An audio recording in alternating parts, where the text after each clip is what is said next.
¿Qué significa garantizar el derecho a la educación en un país atravesado por profundas desigualdades sociales, culturales y económicas?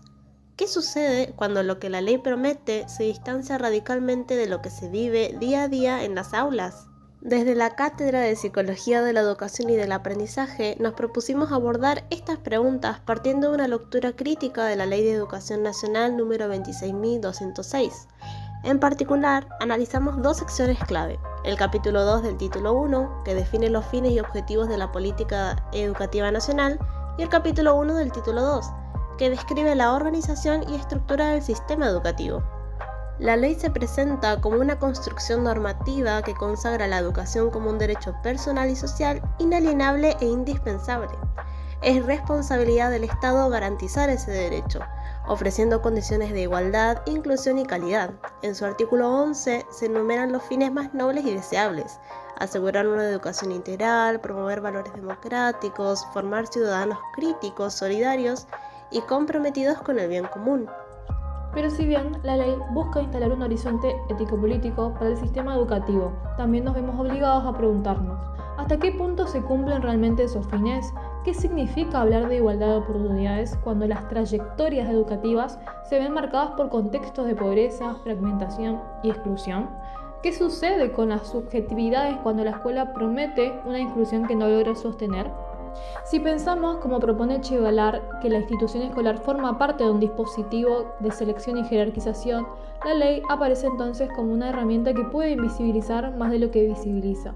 Tal como advierten Álvarez y Cantú, en muchos casos la educación no reconoce ni aloja la diversidad sociocultural y subjetiva de los alumnos.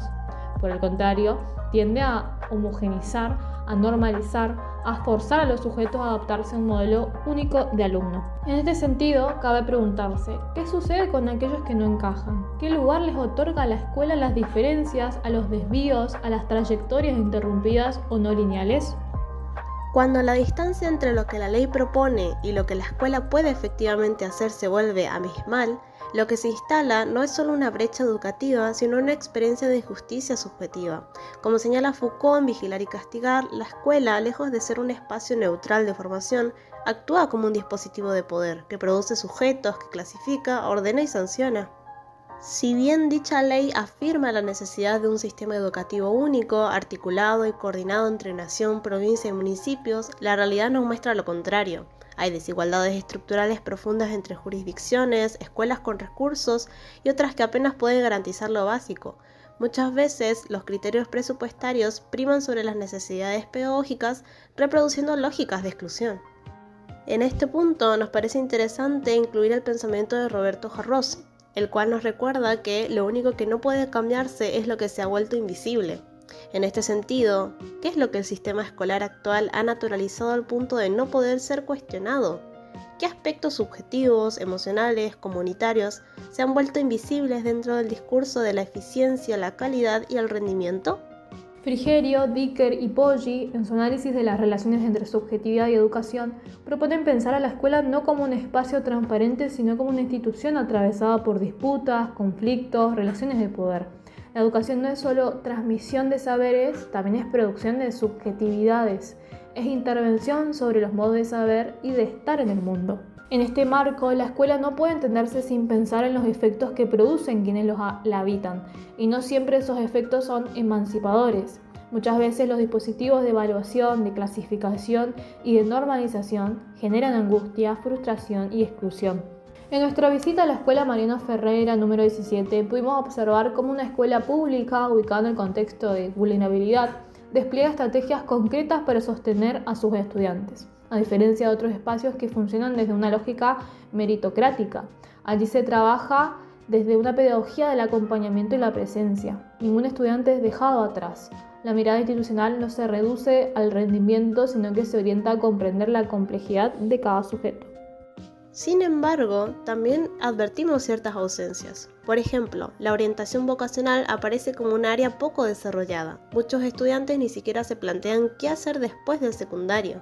Algunos directamente no consideran continuar estudiando como una posibilidad.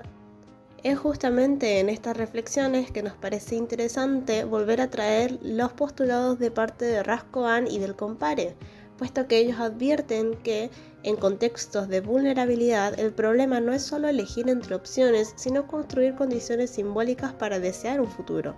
Orientarse no es simplemente responder a la pregunta ¿qué quiero hacer?, sino ¿qué deseo sostener?, qué me habilita a proyectarme o qué lugar me ofrece el mundo y qué lugar puedo construir para mí.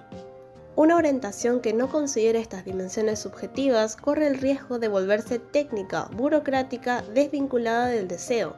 Y si el deseo no tiene lugar, tampoco hay proyecto. En la Escuela Mariano Ferreira se observan condiciones materiales que favorecen la permanencia, comedor escolar, equipos de orientación, bibliotecas, presencia docente, pero también es necesario fortalecer las dimensiones psicológicas y simbólicas del acompañamiento. No alcanza con contener, hay que generar deseo, abrir horizontes, construir un sentido. En este recorrido volvemos a la poesía de Juarros, que nos interpela con una frase tan simple como potente. La poesía no sirve para nada, salvo para vivir un poco más. Tal vez la educación tampoco tenga que servir para algo en términos utilitarios. Tal vez su mayor valor esté en eso que no se puede medir, en hacer vivible la vida, en alojar lo singular, en sostener a quienes no encajan, en dar lugar a lo invisible. La Ley de Educación Nacional propone una transformación profunda del sistema educativo, pero esa transformación solo será posible si logramos reducir la distancia entre el deber ser normativo y la experiencia real de los sujetos. Y esto no se logra solamente con leyes, se logra con compromiso, con mirada crítica, con presencia y con deseo. Porque educar no es solo enseñar contenidos, es alojar subjetividades, es dar lugar al otro, es abrir caminos que aún no existen. Bueno, la profesión que elegí no fue lo que me salió en el test vocacional. En ese momento el resultado me orientaba a carreras tecnológicas o empresariales, pero yo ya tenía claro que quería inscribirme en psicología. Nunca creí que uno nace para algo en específico. En realidad la vocación para mí se construye, no sería algo fijo, sino que se moldea con el tiempo, con las experiencias, con los espacios que habitamos y la gente con la que compartimos. No sería algo lineal, sino que a veces también se puede poner en duda. Al principio pensaba que esta carrera era como mucho chamullo, que era fácil, que se trataba de sentarse, escuchar y listo, pero eso fue cambiando, se fue transformando y mis expectativas crecieron, volviéndose más profundas, como mi deseo, el cual también empezó a tomar como otra especie de forma. Empecé a sentir ganas de implicarme de verdad, de tener un rol activo, no solo como estudiante, sino como futura profesional. ¿Se tratará eso de una vocación? Lo que más me marcó fueron los encuentros con otras personas, compañeros, docentes, alumnos y todas las personas con las que me encontré participando a través de la facultad. Aprendí que trabajar con otros no es fácil, pero también te mueve, te cambia, y me di cuenta de que uno no solo escucha, sino que también es escuchado. Cada persona que se cruzó en mi camino me enseñó algo, incluso sin querer, ya sea bueno o malo, en las cursadas, en las prácticas o en las charlas casuales, y aprendí a mirar distinto, a preguntarme más, a no dar nada por sentado, y eso es algo que no está en los libros de texto que nos dan, pero sí bastante en los vínculos. Hoy puedo decir que me encuentro feliz de disfrutar el recorrido que hago y que estoy orgullosa de haber elegido esta trayectoria profesional porque me permite aprender, ya sea de mí misma, del mundo y sobre todo de los otros.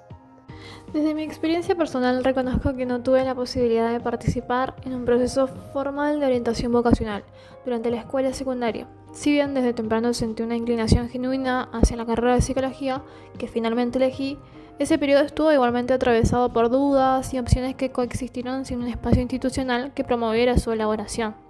A la luz del recorrido académico actual y de los marcos teóricos trabajados, puedo advertir cuán valioso hubiera sido contar con un dispositivo que habilitara la pregunta por el deseo, el intercambio con otros y una reflexión crítica sobre los propios intereses.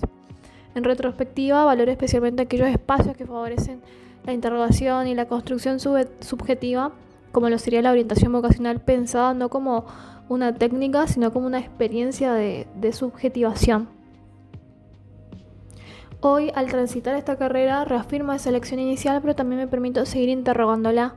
Disfruto del recorrido no solo por lo que aprendo académicamente, sino por lo que se revela en el encuentro con los otros, en su historia, sus modos de desear, de resistir, de crear.